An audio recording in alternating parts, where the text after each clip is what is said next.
नमस्कार साथियों, एक बार फिर से आप सबका बहुत बहुत स्वागत है। आज बीज गणित का पहला दिन। आज बिल्कुल बीज गणित में बेसिक चीज़ सीखेंगे। चर संख्याएं क्या होती हैं, अचर संख्याएं क्या होती हैं, सजातीय क्या होता है और विजातीय क्या होता है। तो इन चारों शब्दों को हम अच्छे से समझेंगे, विस्तार से आपको समझाएंगे। उसके बाद हम इन शब्दों का इस्तेमाल क्यों होता है और इनकी कितनी आवश्यकता है बीज गणित में, ये सब कुछ इस वीडियो के माध्यम से आप समझ जाएंगे। तो पूरा देखिएगा, कहीं स्किप मत करिएगा। अभी तक हम अंक गणित में आपको 8 वीडियो की क्लास दे चुके हैं, जिसमें अभी अनुपात समानुपात पढ़ा रहे थे। अब अनुपात समानुपात का बेसिक कॉन्सेप्ट तो कंप्लीट हो गया है, लेकिन उसमें अब जो सवालें आप लगाएंगे उन सवालों में बीज गणित का भी रोल है। और अनुपात समानुपात ही नहीं, जो भी आप चैप्टर पढ़ेंगे उसमें बीज गणित का रोल बहुत है। इसीलिए हम सोचे कि अब बीज गणित में आपको कुछ बेसिक चीज़ें बता दें, ताकि आपको अंक गणित समझते हुए दिक्कत ना हो। ठीक है, चलिए शुरुआत करते हैं। देखिए, सबसे पहले हम बीज गणित में समझते हैं चर। इसको अंग्रेजी में बोलते हैं वेरिएबल, VARIABLE। ये चर क्या होता है, और एक शब्द आता है अचर, इसको बोलते हैं कांस्टेंट। कांस्टेंट क्या होता है, ठीक है। उसके बाद एक शब्द आपको मिलेगा सजातीय। सजातीय यानी कि लाइक। और एक शब्द आपको मिलेगा विजातीय, अनलाइक। ये सब आपको कक्षा 4, 5, 6 में आपको पढ़ाए गए होंगे। एक बार आपका रिवीजन हो जाएगा, लेकिन ये बहुत बेसिक है। और यहाँ की बात अगर आपके दिमाग में कंठस्थ हो गई तो मान लीजिए कि आपकी जड़ एकदम मजबूत हो गई, फिर आपको कुछ भी समझने से कोई नहीं रोक पाएगा। ये बहुत महत्वपूर्ण है। देखिए, यहाँ पे हमने लिखा है चर, वेरिएबल। चर क्या होता है? चर दरअसल अंकों को छोड़ करके जो भी गणित में लिखे जाते हैं उन्हें चर बोला जाता है। जैसे ABC, XYZ या फिर KKZ, ये सब चर होते हैं। चर का मतलब जो आवश्यकता के अनुसार बदल जाते हैं, जिनका मान आवश्यकता के अनुसार बदल जाता है, स्थिर नहीं होता, निश्चित नहीं होता, उसे बोलते हैं चर। जैसे आप खूब पढ़ते होंगे, लिखा रहता है x बराबर 3, y बराबर 5, क बराबर 1, ऐसा। तो ये जरूरी नहीं है कि हमेशा x का मान 3 ही होगा या y का मान 5 ही होगा। x का मान भी 5 हो सकता है, y का मान भी 3 हो सकता है। वो तो जरूरत के मुताबिक होता है। तो ये निश्चित नहीं है, इसीलिए इन्हें बोला जाता है चर। लेकिन जो निश्चित है, जैसे कि 0, 1, 2, ये सब 100, 50, मतलब जो अंक लिखे गए हैं वो निश्चित है, उन्हें नहीं बदल सकते आप। जहां 50 लिखा जाना है वहां 50 रहेगा ही रहेगा। 50 के स्थान पे आप 51 या 49 नहीं लिख सकते, तो इसे बोला जाता है अचर। जैसे अगर लिख दिया जाए x प्लस y बराबर 5, फिर लिख दिया जाए 3 धन 2 बराबर 5। अब मुझे बताइए, इसमें से कौन निश्चित है कि वो गलत नहीं हो सकता? ये गलत नहीं हो सकता, हमेशा 3 धन 2 बराबर 5 ही होगा। 3 में 2 जोड़ने पर 6 नहीं होगा या फिर 4 नहीं होगा।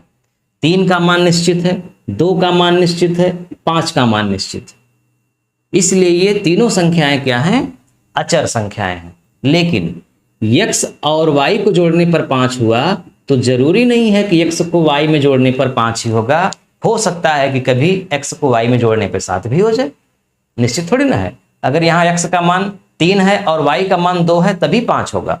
अगर यहाँ x का मान 4 है, y का मान 3 है, तभी 7 होगा। अगर यहाँ x का मान 5 और y का मान 5 या 4, तब या 9 या 10 हो जाएगा। तो कहने का मतलब, एक लाइन में समझिए कि जो अक्षर लिखे जाएंगे वो होंगे चर, जो अंक लिखे जाएंगे वो होंगे अचर। यहां तक बात समझ में आ गई? इनकी आवश्यकता क्यों पड़ी, अभी आपके आगे समझ में आएगा जब आप सजातीय और विजातीय पढ़ेंगे। तो अब हम समझ लेते हैं थोड़ा सा सजातीय और विजातीय क्या होता है। नाम से ही स्पष्ट है, सजातीय मतलब एक ही जाति के, एक ही ग्रुप के, एक ही वर्ग के, जिन्हें आपस में जोड़ा घटाया जा सकता है, गुणा भाग किया जा सकता है। इसीलिए सजातीय विजातीय की आवश्यकता पड़ी, ताकि हम जान सकें कि किन्हें जोड़ेंगे और किन्हें नहीं जोड़ेंगे। अगर हम एक पल के लिए मान लें कि हम सजाती और विजाती को बिल्कुल भी नहीं जानते, पहचानते ही नहीं, और उसके बाद हमारे सामने ये दो सवालें लगाने को आ जाएं, तो क्या हम लगा पाएंगे?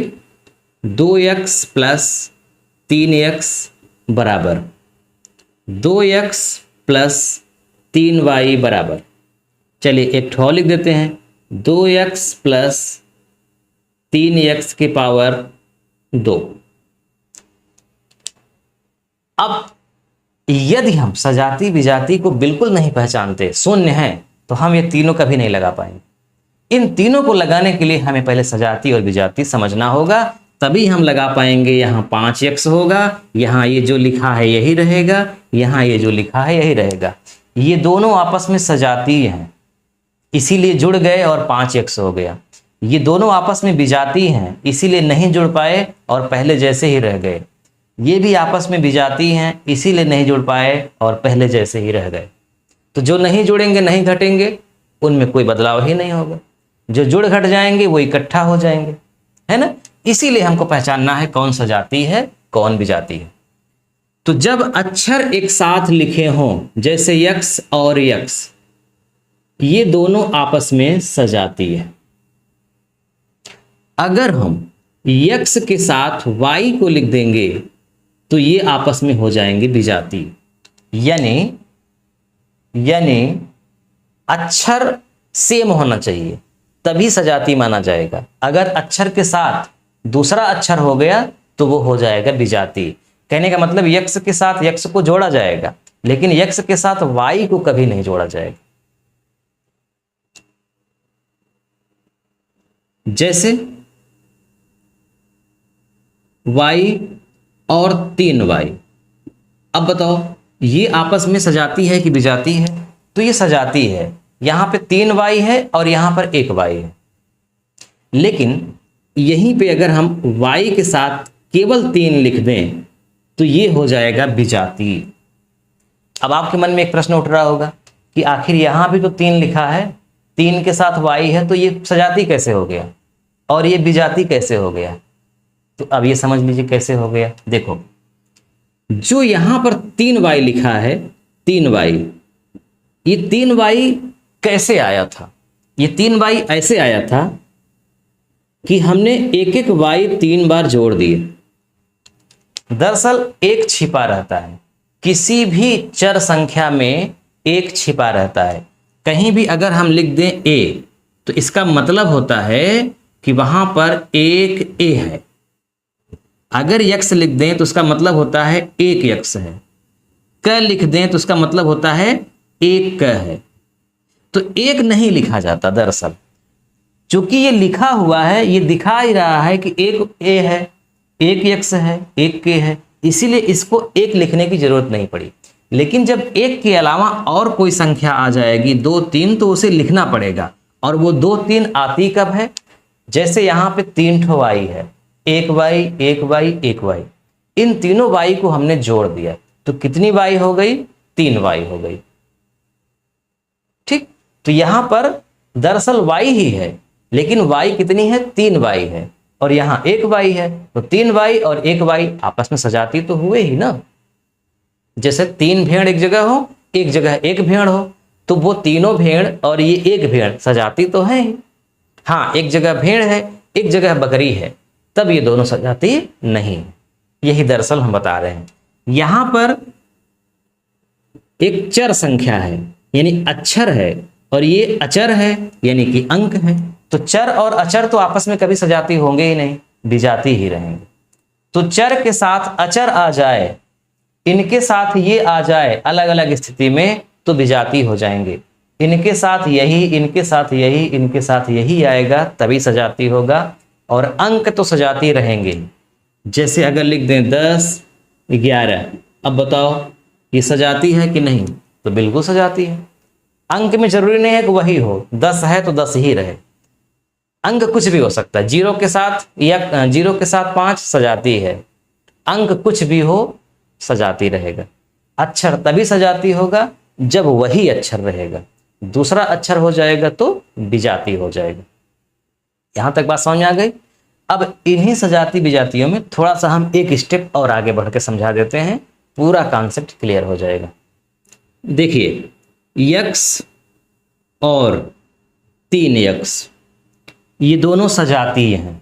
ये दोनों कैसे हैं? सजाती हैं आपस में।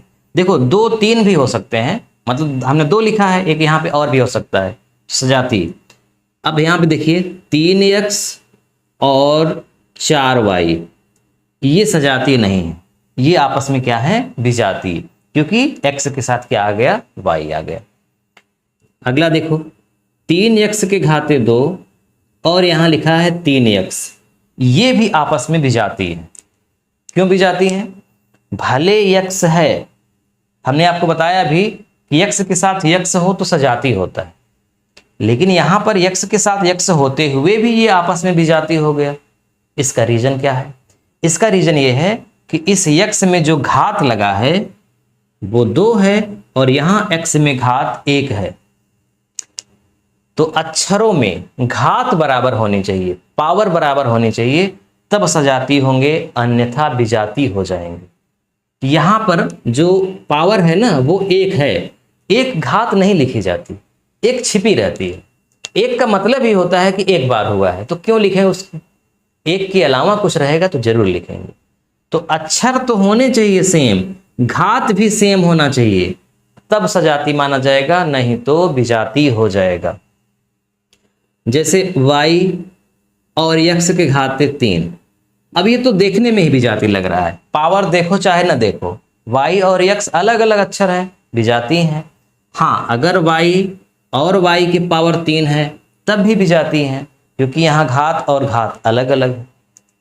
और इससे मतलब नहीं है, ये तो सही है, बगल में अगर अंक अलग अलग है तो विजातीय नहीं माना जाएगा, अगर घात अलग अलग हो गया तो विजातीय माना जाएगा। ठीक है, और देख लीजिए, जैसे लिखा है xy 3xy, ये सजातीय है, क्योंकि यहां भी xy है, यहां भी xy है, इससे मतलब ही नहीं है, अंक चाहे जो लिखा हो। हाँ, अगर यहाँ पे xy है और यहाँ पे केवल 3x है तो ये विजातीय हो जाएगा, क्योंकि x है और यहाँ पे x के साथ y है, तो यहाँ भी या तो केवल अकेला x हो या फिर यहाँ पर x के साथ y हो जाए, तब होगा, अन्यथा नहीं। तो मुझे लगता है कि अब आपको बहुत अच्छे से समझ में आ गया होगा कि सजातीय और विजातीय क्या होते हैं, पहचान भी लेंगे। अब अगर पहचानना आप सीख गए तो अब हम आपको कुछ जोड़ घटाना बता देते हैं, तब आपका कॉन्सेप्ट क्लियर होगा। तो अब हम समझते हैं बीजगणित का जोड़ एवं घटाना।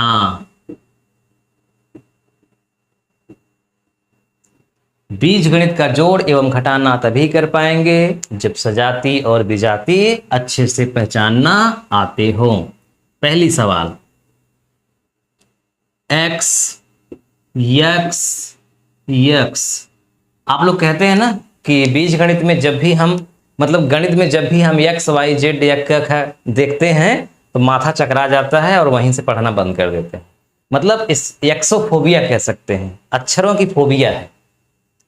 लेकिन आज वो फोबिया आपकी दूर हो जाएगी, आपको मजा आने लगेगा। अब देखो x x x हो, y y y हो, z z z हो, ये इतना सरल है जितनी आपने कल्पना भी नहीं की होगी। प्लस तो पहचान ही रहे हैं ना, ये प्लस है। प्लस प्लस का मतलब क्या होता है? जोड़, मतलब इन तीनों को जोड़ दो, बस जोड़ दो। एक भेड़ एक भेड़ एक भेड़, कितनी भेड़ हो गई? 3 भेड़ हो गई, तो 3x कर दो। अब यहां पे एक छिपा है ना, एक नहीं लिखा जाता। जैसे देखो 2x 5x 7x x, ये जोड़ है, इन्हें जोड़ो। यहां कितने x हैं? 2x हैं, तो 2x 5x 7x x, अंकों को जोड़ दो, x को सेम लिखा रहने दो, x तो है ही, x को छोड़ो। एक x यहां है तो 1 7 8 5 13 2 15, तो कितने x हो गए? 15x। 2 5 7 7 14 और 1 15, तो यहां एक जो छिपा है ध्यान रखिएगा वो भी जोड़ा जाएगा। तीसरी सवाल, 4x धन 3y धन 5x धन y। अब बताओ इसे कैसे जोड़ेंगे? यहां पर 4 पद हैं, 1 2 3 4 पद का मतलब चिन्ह। देखो यहाँ पर भी प्लस है, लेकिन किसी भी संख्या के पहले प्लस नहीं लिखा जाता, वो छिपा रहता है। तो यहाँ पे एक तरह से 4 पद हैं, अभी जोड़ देंगे तो 2 पद हो जाएगा, लेकिन अभी दिखने में 4 पद हैं। तो यहाँ पे चारों में ध्यान से अगर देखेंगे तो 2 जातियां हैं, यानी 2 लोग आपस में एक एक जाति के हैं। जैसे ये जो है और ये दोनों आपस में सजाती है, ठीक है। देखो ये आपस में सजाती है कि नहीं, और ये आपस में सजाती हैं।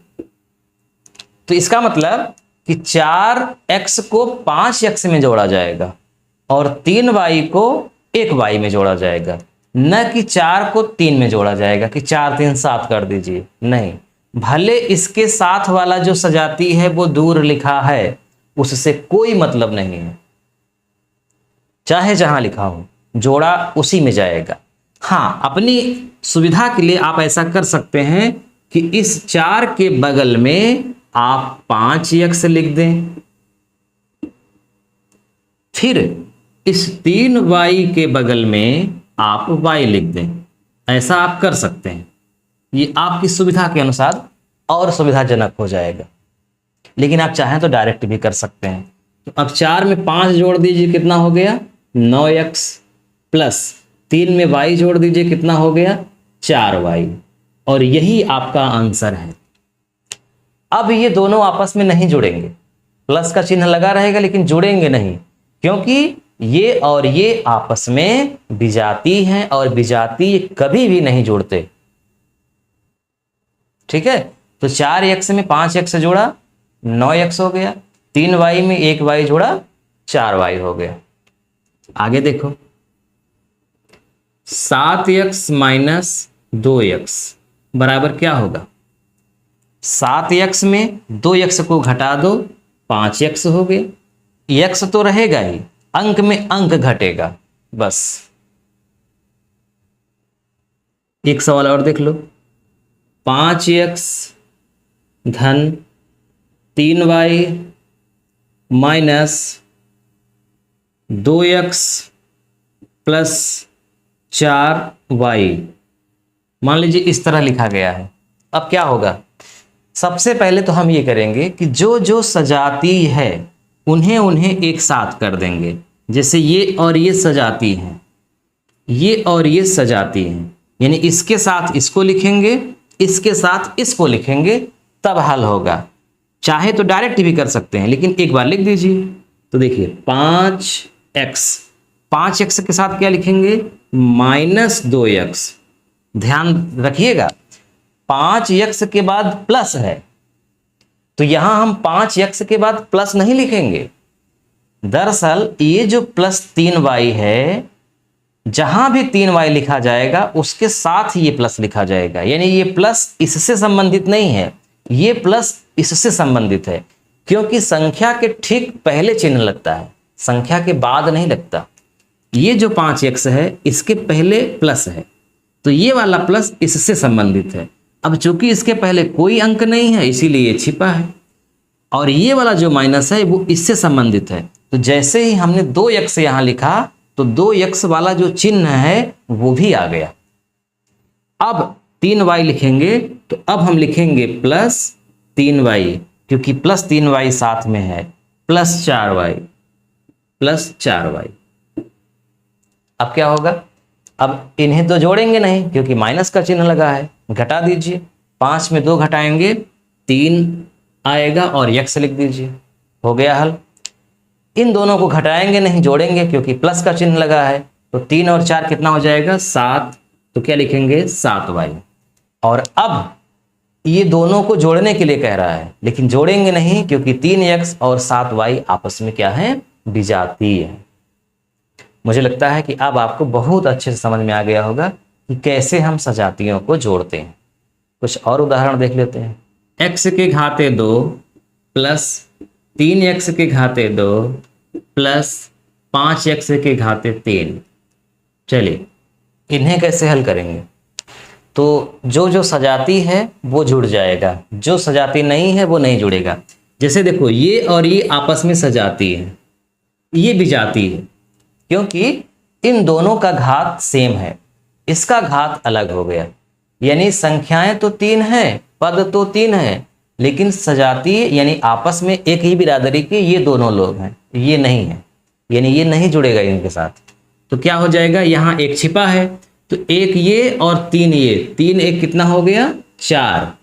यक्स पावर सेम है, पावर वही लगेगा, पावर में कोई बदलाव नहीं होगा। घाते 3 है तो 3, 4 है तो 4, 5 है तो 5। यानी बीज गणित में जब हम अक्षरों को जोड़ते हैं तो वही अक्षर जुड़ते हैं जिनके घात समान हैं। ऐसी स्थिति में वे घात नहीं बदलते हैं, घात वही रहते हैं। और प्लस 5x के घाते 3। अब ये आपस में नहीं जुड़ पाएंगे क्योंकि विजातीय है, तो यहीं पर इन्हें छोड़ देंगे। ठीक है, समझ में आ रही है बात? यानी घात भी बराबर होना चाहिए। 7xy minus 5x minus 3xy plus y plus xy, इन्हें कैसे हल करेंगे? हम भले देखने में बड़ा लंबा चौड़ा है, कोई बात नहीं है, पहले हम चेक करेंगे कौन कौन एक ही जाति के हैं, कौन कौन एक ही जाति के नहीं हैं। तो 7xy ये इसके जाति का है, 3xy के, और ये भी इसी के जाति का है, यानी ये तीनों एक ही जाति के हैं, xy xy xy। इसके जाति का इसमें कोई नहीं है, यानी ये बेचारा अकेला है और ये भी बेचारा अकेला है। तो जो अकेला है और जो अकेला है, अब ये समझौता करके इकट्ठा नहीं होंगे कि भैया आप दूसरी बिरादरी के हैं, हम दूसरी बिरादरी के हैं, तो चलो इकट्ठा हो जाए। गणित में ऐसा नहीं होगा। ये अकेला है तो अकेला ही रहेगा, ये भी अकेला है तो अकेला ही रहेगा। तो इसमें होगा क्या, 7xy के साथ में माइनस 3xy लिखा जाएगा और इसी के साथ में प्लस xy लिखा जाएगा, और बचा जो उसको आप आराम से लिख दीजिए बारी बारी से, कोई दिक्कत नहीं है। 5x plus y। अब देखिए 7 में 3 घट जाएगा, तो 7 में 3 गया 4, 4 में 1 जुड़ा क्योंकि यहां 1 है, तो कितना हो गया 5xy। या फिर ऐसे भी कर सकते हैं, 7 में 1 जोड़ दीजिए 8 हो गया, 8 में 3 घट गया 5xy minus 5x plus y, यही आंसर है।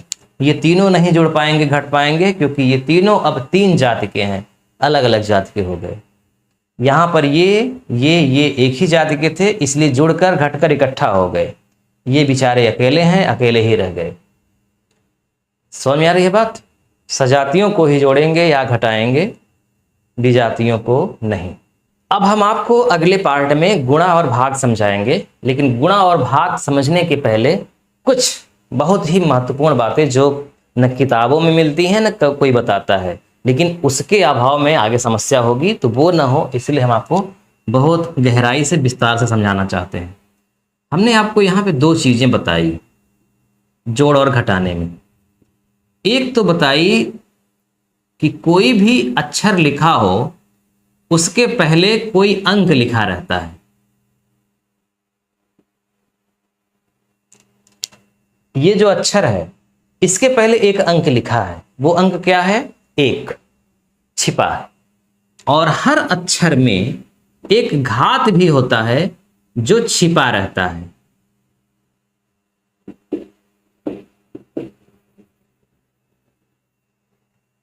देखिए, अगर कोई अकेला ऐसे लिखा गया है तो इसका मतलब इसमें 2 बातें हैं, 3 बातें हैं।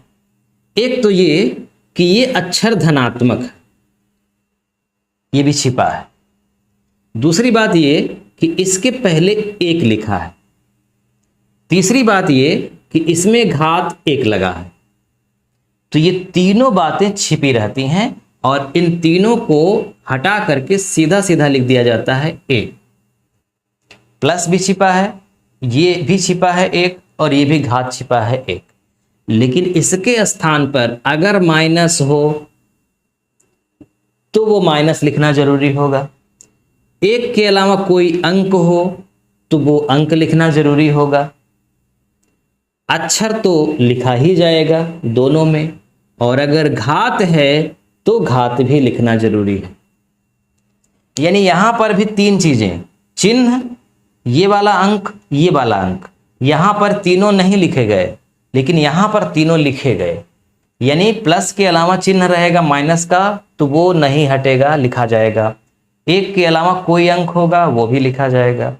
पावर में भी एक के अलावा कोई पावर होगा वो जरूर लिखा जाएगा। अब यहां पर पावर 3 है, लिखा गया। यहां पर पावर 1 है, लिखने की जरूरत नहीं है। यहां पर पावर 1 है, लिखने की जरूरत नहीं है। x के पहले 2 था, लिखना जरूरी था, लिख दिया गया। x के पहले 1 है, लिखना जरूरी नहीं था, नहीं लिखा गया। x के पहले 1 है, लिखना जरूरी नहीं था।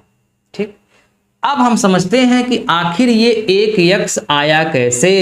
तो एक x तो कैसे आया इसकी कोई चर्चा ही नहीं करेंगे, अकेला ही था, बेचारा अकेला ही रह गया। लेकिन यहां पर ये 2x कैसे आया था? जब हमने एक x में एक x को जोड़ा था तब ये आया था 2x। तो ऐसे भी जोड़ा जा सकता है या फिर ऐसे भी जोड़ा जा सकता है। यानी एक x तब ये 2x हुआ था। तो इसका मतलब हुआ ऐसा। x के घाते 3 कब आया था? जब हमने एक x में एक x का 3 बार गुणा किया तब आया था। या फिर एक को छोड़ दीजिए तो x गुणित x किया गया था तब ये आया था।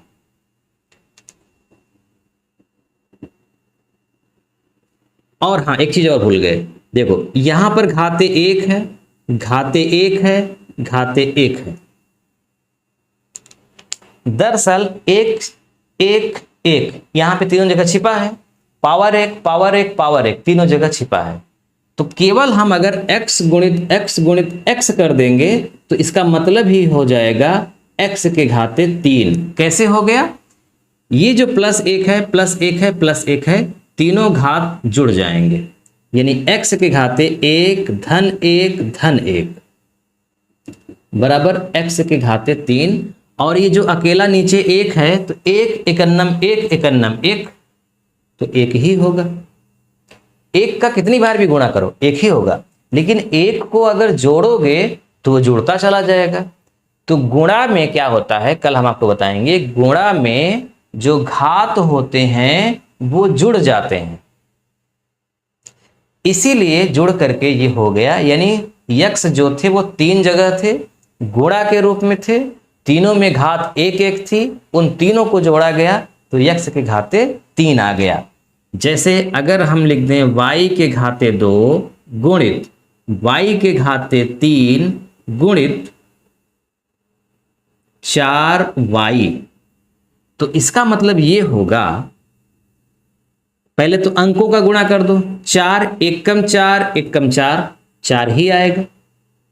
या मान लीजिए यहां पर हम 3 कर दें तो 4 एकम 4 तिहाई 12 हो गया। तो अंकों का तो गुणा हो गया नीचे, लेकिन जो घात है यहां पर घात 2 है, यहां पर घात 3 है और यहां पर घात 1 छिपा है। तो ये तीनों घात जुड़ गए, 2 3 5 और 1 6। तो y के घाते क्या हो गया 6।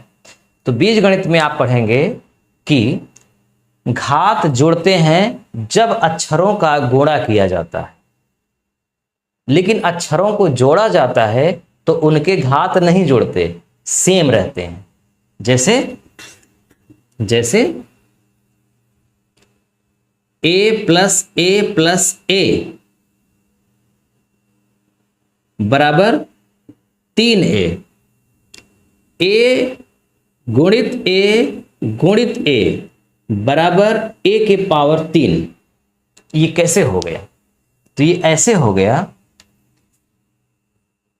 एक a के घाते 1a लिखा था, एक a के घाते 1a, एक a के घाते 1a।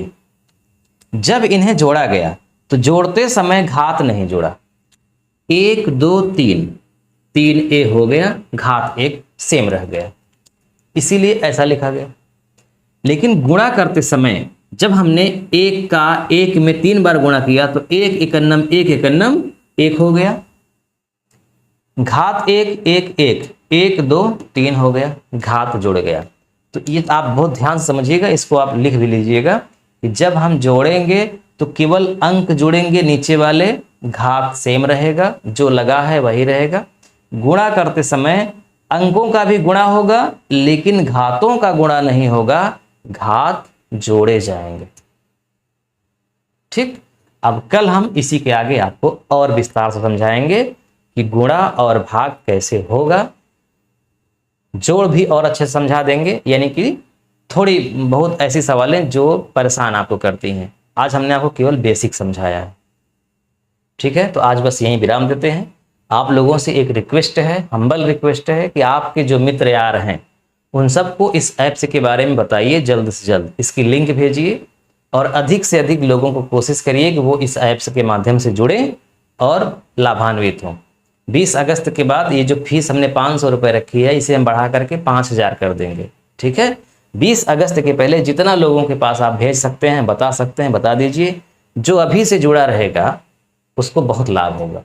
और मेरा यकीन मानिए कि मैं गणित उसको ऐसे पढ़ाऊंगा, ऐसे सिखा दूंगा कि जीवन में कभी वो गणित पढ़ेगा नहीं। जितनी भी गणित उसकी कमजोर होगी, हर विषय से उसकी गणित मजबूत हो जाएगी। ये मुझ पर आप भरोसा रखिए। ठीक है, मिलते हैं नेक्स्ट वीडियो में।